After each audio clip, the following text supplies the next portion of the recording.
13절에서 17절까지는 요셉 지파. 우리는 가끔 이제 뭐 아는 분들은 다 아는데 좀 가끔 미처 모르는 사람들 중에 야곱의 지파 중에 왜 요셉 지파는 없습니까? 이렇게 묻는 분들이 있어요.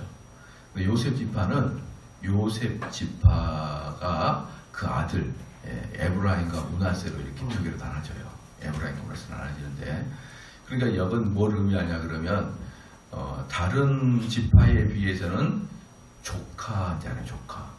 다른 지파는 조카인데 조카가 그 삼촌들 라인까지 올라온 거예요. 그러면 요셉은 아버지의 라인까지 올라온 거죠. 그렇기 때문에 요셉은 다른 지파에 비해서 한 단계 더 위에 있는 거예요, 사실. 그럼 그만큼 축복을 받은 거죠. 13절 보니까 요셉에 대하여는 일렀을 때 원컨대 그 땅이 여호와께 복을 받아 하늘의 보물인 이슬과 땅 아래 저장한 물과. 그러니까 이제 요셉이 이제 그 이스라엘에는 제일 중요한 지파가 세 지파가 있습니다. 제일 중요한 지파가 세 지파가 있는데 유다 지파가 제일 중요하죠. 유다 지파는 정치적으로 복을 받았어요. 왕이라는 그런 정치적인 복을 받고, 그다음에 레위 지파가 중요하죠. 레위 지파는 종교적인 복을 받았죠. 종교적인 복을. 그다음에 이제 요셉 지파예요. 요셉 지파는 경제적인 복을 받았습니다. 경제적인 복을 받았고, 실질적으로 이제 13절에 보니까 온컨대 그 땅이 여호와께 받을 복가 하늘의 보물인 이슬과 땅 아래 저장한 물과 태양이 결식지 않은 보물과 태음이 자라게 하는 보물과. 그러니까 지금 여기 뭐냐면 이스라엘이 이제 팔레스타인의 이제 이스라엘 땅 중에서 이 요셉 지파가 가장 큰 복을 어떻게 받았느냐? 전체 면적 중에 4분의 1이 요셉 지파의 땅이에요. 전체 면적 중에 이스라엘 통틀어서 4분의 1이 요셉 지파고, 그 중에서도 아주 비옥한 땅이에요. 이슬과 또 땅 속에 지하수가 풍부한 지역. 그래서 아주 경제적인 복을 확실히 받았고, 이제 이 요셉의 복의 근거를 통해서 우리가 확실히 알 수 있는 건 뭐냐면, 그러면 이스라엘 그 야곱 지파 중에 12지파 중에 르우벤이 근친상간을 저지름으로 말미암아서 장자권을 잃었잖아요. 르우벤이. 그러면 그 르우벤의 자리를 누가 차지하는 거냐? 결국은 요셉 지파가 차지합니다. 요셉 지파가. 아까도 말씀드렸지만 요셉이라는 위치를 다른 형제들보다 한 단계 더 위로 올리라고 그랬습니다. 그래서 요셉을 야곱은 자기 수준까지 올렸고, 그리고 요셉의 아들들은 다른 삼촌들과 같은 라인으로 두게 되므로 실제로 요셉 지파가 영적 장자권을 차지하게 되고, 실질적으로도 육적으로도 가장 부자고 가장 큰 땅이고 가장 권세를 갖게 되는 이 지파가 바로 요셉 지파인 거예요. 그래서 14절에 보니까 태양과 태음이거든요. 이것은 그 태양과 달에 의해서 풍성한 결실을 맺는다, 이렇게 이야기를 했고, 15절에 옛산의 상품물과 옛산이 그 이스라엘 사람들은 산을 아주 신성시 여기거든요. 산을. 그래서 여기서 옛산이라는 것은 뭐냐면 에브라임 지파와 므낫세 지파가 어디냐면 요단강을 건너자마자 서쪽이 바로 이들이 사는 곳이에요. 서쪽이. 그 요단강을 건너자마자. 요단강을 건너자마자 하니까 서쪽이니까 얼마나 옥토겠냐 이 말이에요. 물이 풍부하고 요단강 옆이니까. 그런데 거기가 어떻습니까? 요렇게 낮은 동산이에요. 동산. 에브라임 지파가 사는 곳이 낮은 동산. 그래서 거기를 뭐라고 하느냐? 옛산이다. 이제 이렇게 이야기를 했고. 그런데 그 다음에 옛산의 상품과 영원한 작은 산의 보물이라 그랬거든요. 영원한 작은 산의 보물, 이게 뭐냐 이 말이죠. 근데 이게 창세기 49장 26절 말씀에 내 아비의 축복이 내 부여조의 축복보다 나아서 영원한 산이 한없음 같이 이 축복이 요셉의 머리로 돌아오며 그 형제 중에 뛰어난 자의 정수리로 돌아오리라. 그러니까 여기서 지금 이 15절 말씀에 영원한 작은 산이라는 이 말은 창세기에서 야곱이 요셉에게 축복해 줬을 때 했던 말이 영원한 산이라고 그랬다 이 말이에요. 그러니까 요셉에게 야곱이 창세기 49장 26절에 영원한 산 이렇게 얘기했거든요. 그런데 지금 여기서 15절에서 옛산의 상품물과 영원한 산의 작은 보물 이렇게 얘기했어요. 그러면 여기서 옛산은 뭐라고 했습니까? 그 가나안 땅을 넘어오자마자 요단강 서편에 나지막한 언덕배기를 말하고 있다 이 말이죠. 나지막한 언덕배기. 근데 그게 어떤 땅입니까? 거기는 아주 물이 풍성한 땅이고, 근데 거기에는 옛산의 상품들이 있어요. 주로 뭘 많이 하냐면 여기서 올리브하고 포도를 많이 재배합니다. 전통적으로. 그러니까 이 요셉 지파에게는 땅도 좋죠. 그렇죠. 그 다음에 뭡니까? 그 땅에서 원래 토산품인 여기서 옛산의 상품이 토산품이거든요. 그 산의 그 상품 그것도 너희들이 가져가고, 그 다음에 영원한 작은 산의 보물, 이게 뭐냐 그러면은 야곱이 요셉에게 줬던 영적인 축복을 이야기하는 것이죠.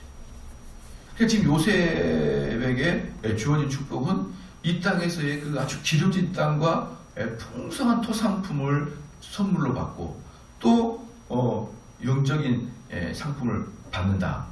그러면서 우리가 이 본문을 통해서 알 수 있는 게 뭐냐 그러면 지금 모세가 각 지파에게 축복을 하는데 이 축복은 그냥 유언처럼 축복하는 게 아니라 야곱의 축복을 그대로 리바이벌하고 있다는 것을 여러분이 알고 있어야 돼요.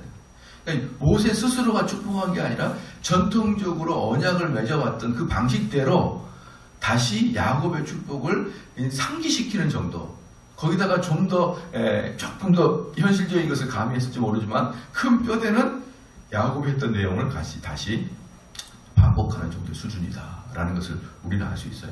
여기서 우리가 볼 수 있는 게 뭡니까? 신앙이라는 것은 이렇게 역사를 따라서 하는 것이지 자기 당대의 마음대로 하고 그러는 게 신앙이 아닌 거예요. 신앙은 항상 내가 누구에게 배운 것을 기억해야 되는 것이고요. 누구의 족보를 따라서 신앙을 하고 있는지를 정확하게 알아야 되는 것이지, 지금 보편적인 성도들은 족보가 없어요. 족보가. 원래 족보가 없는 사람은 저 노비들이나 족보가 없는 거예요. 하찮은 애들이나 족보가. 진짜 족보는 누굽니까? 그냥 뼈대가 든든한 족보잖아요. 그런데 지금 현대 교인들은 족보가 없어요. 너 도대체 무슨 라인을 탔느냐? 그럼 나는 모르겠는데요. 나는 담임 목사 라인인데 이게 뭡니까? 이게 족보가 분명하게 있어야죠. 근데 지금은 참 족보 없는 그런 교인들이 너무나 많고 너무나 많아요. 너무나 많습니다. 참 그런 것들을 보면은 이 15절에 옛산의 상품물과 영원한 작은 산의 보물, 이 두 개를 딱 보면서 지금 현재 에브라임 지파와 므낫세 지파에 받은 복, 그리고 그들에게 원래 영원전부터 야곱을 통해서 주어졌던 그 언약의 복, 이 두 개를 같이 이야기하고 있는 것을 우리가 볼 수 있습니다. 그래서 16절에 땅의 보물과 거기 충만한 것과 가시떨기 나무 가운데 거하시던 자의 은혜로 보십시오. 여기서 땅의 보물은 뭡니까? 옛산의 상품물이에요. 옛산의 상품물. 그 다음에 가시떨기 나무 가운데 거하시던 자의 은혜. 뭡니까? 모세가 40년 전에 가시떨기에서 만났던 우리 여호와 하나님을 이야기하는 것이죠. 자의 은혜로 인하여 복이 요셉의 머리에 그 형제 중 구별한 자의 정수리에 임할지로다. 자, 이건 뭡니까? 야곱이 어떻게 축복을 했습니까?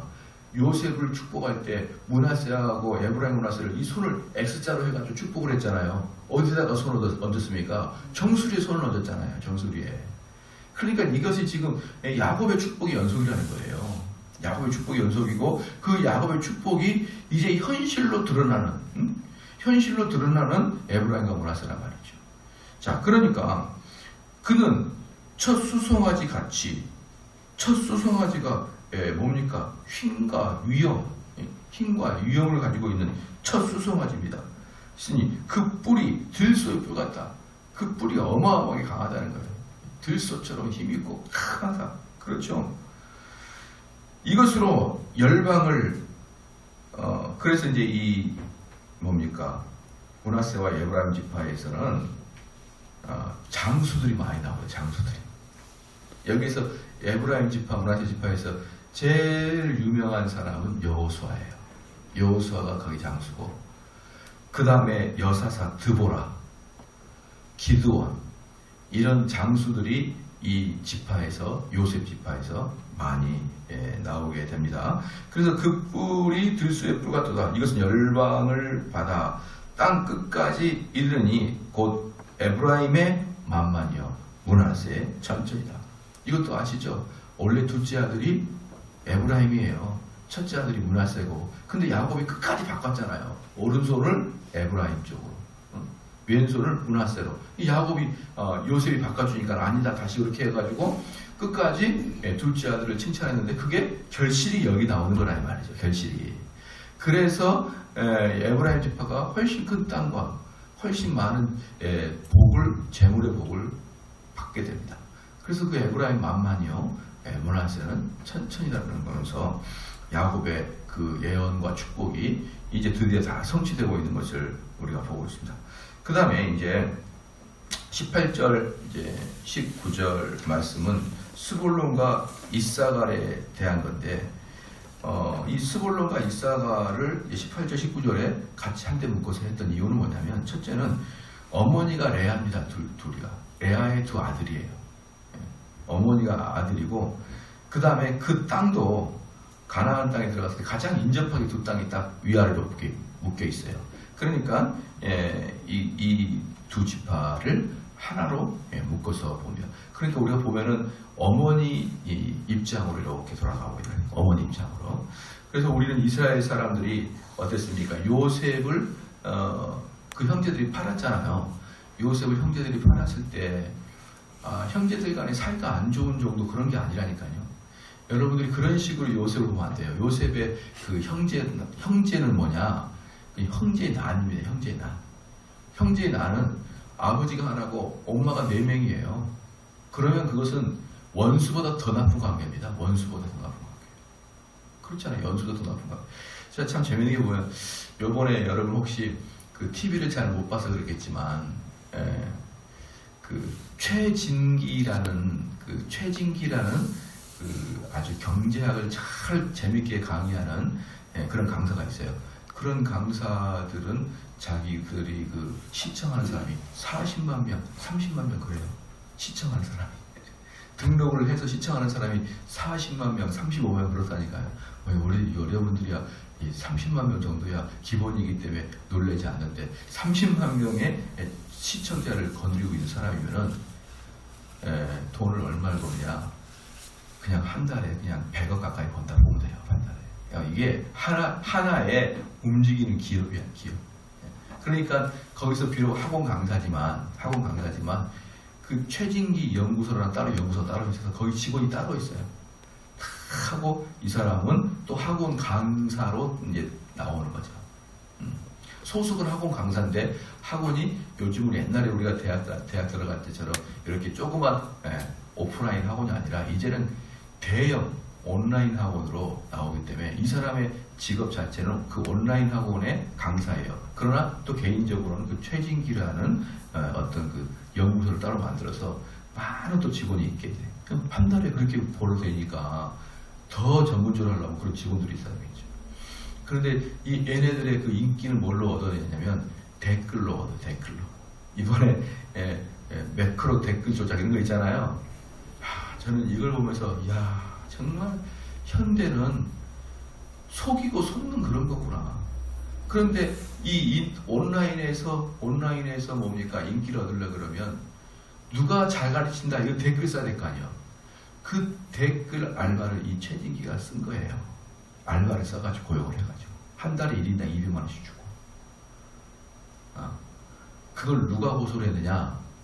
옆에서 같이 학원 선생이었던 강사가 고소하는 거예요. 고소.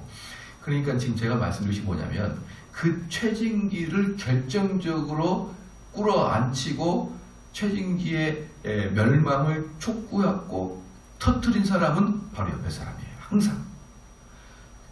그러니까 그 사람을 꺾어내기 위해서 어떤 공무원이나 문화계나 종교계나 정치계 사람이 꺾는 게 아니고 바로 옆에 있는 사람이 꺾는 거 아니까요. 항상 모든 역사는 다 그래요.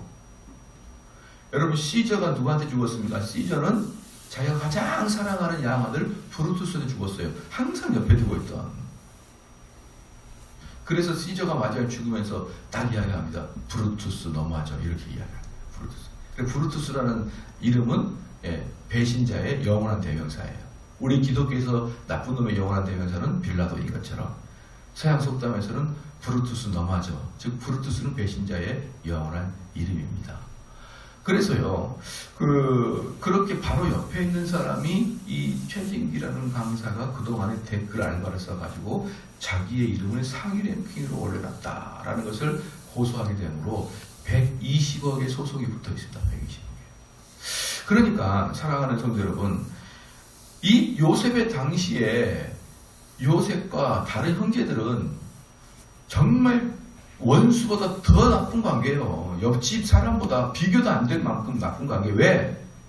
이 녀석을 죽여야 아버지의 유산을 차지하거든요. 이 녀석을 죽여버려야 가만히 보니까 아버지의 사랑을 듬뿍 받고 총애를 듬뿍 받아요. 그러니까 이 녀석 때문에 우리가 아버지의 재산의 반을 뺏길 것 같거든요. 그리고 뒤에서 어머니들께 얼마나 그렇게 여러분 사이가 안 좋은지 창세를 보면요.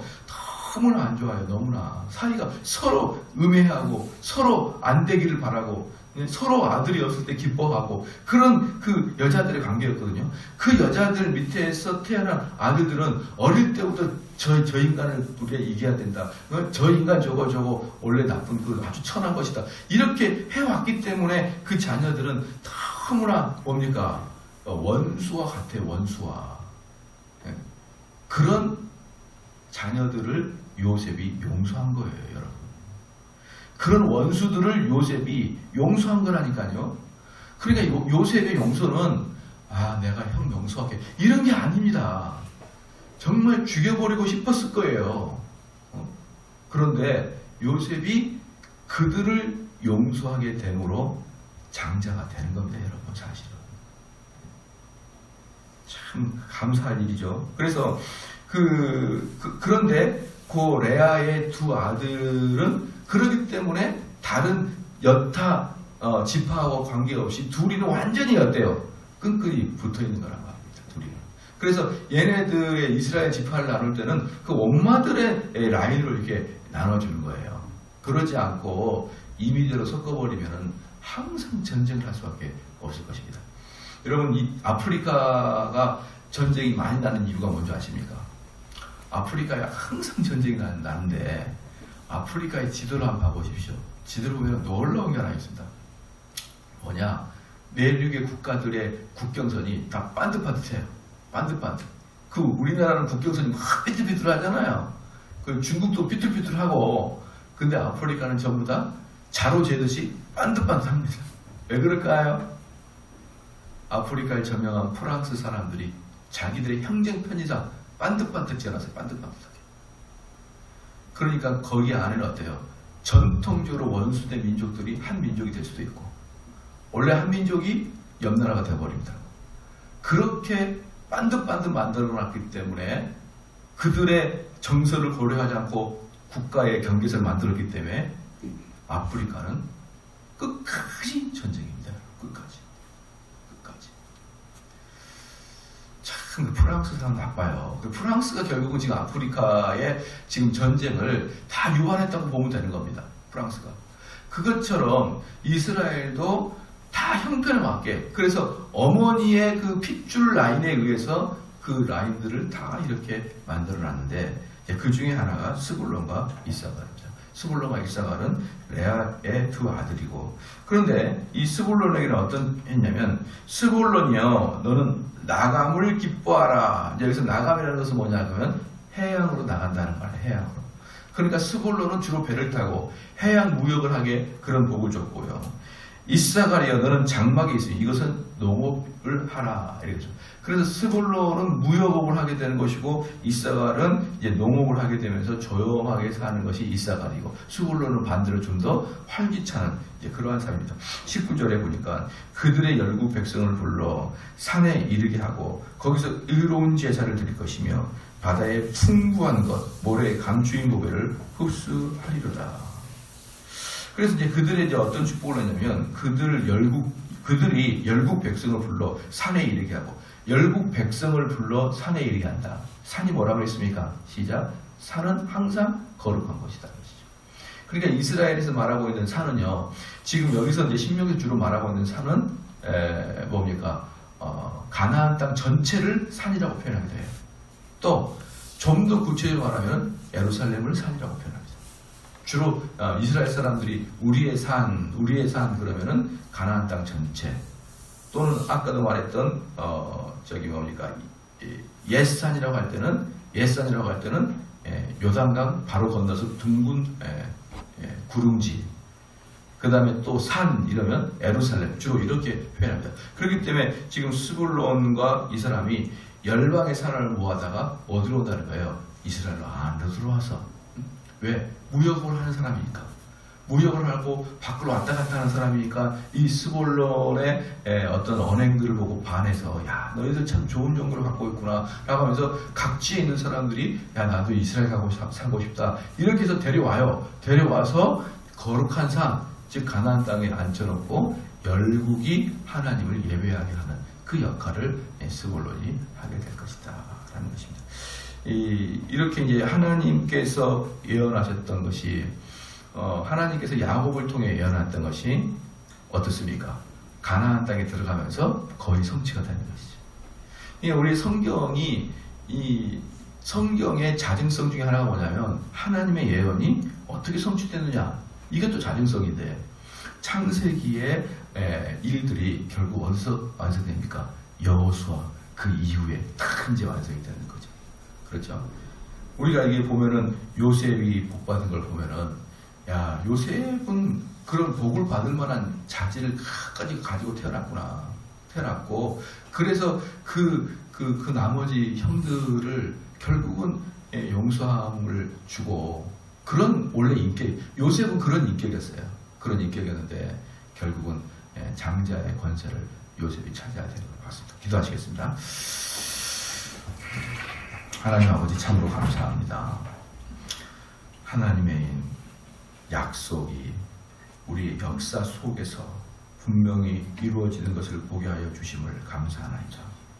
우리는 그저 정서적으로 또는 영적으로만이 축복을 내려주신다고 그렇게 생각해 왔지만 실제로 우리의 삶에 있어서 가시적인 현상으로 하나님의 약속이 성취된 걸 보아하니 우리도 이 땅을 살아가면서 하나님이 주시는 그러한 이 세상을 살아가는 담비와 같은 축복을 하나님으로부터 오는 선물인 걸 깊이 알게 하여 주시옵고 겸손하고 감사하는 마음으로 받을 수 있도록 역사하여 주시옵소서.